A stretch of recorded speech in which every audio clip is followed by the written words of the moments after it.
So today on Try My Chow, we're trying to figure out, is Alfredo sauce Italian? What do you guys think? Hey, my name's Franky. I'm from Boston, and I tell you, keep it short and sweet. If it comes out of a jar, it ain't authentic.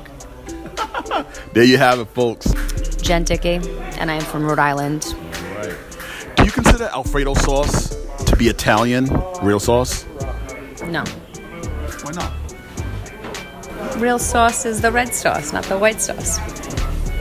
Right? Alfredo's more cream, cheese.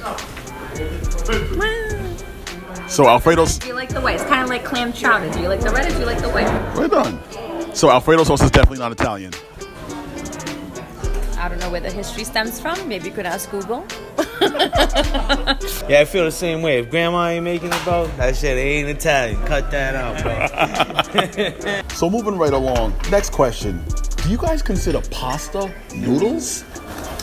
So there's pasta. Different types of pasta. You got some angel hair, you got some penne, rigatoni, farfalle, but then you have noodles. Kind of like noodle soup. Then I'm thinking like Asian type stuff, but noodles is noodles. Kind of pasta is pasta, I guess. So you're saying that Italians do not get offended when they hear the word noodles being referred to as pasta? I personally don't. Anybody else? I don't know. Maybe. That's like the whole gravy and sauce. It's all Italian.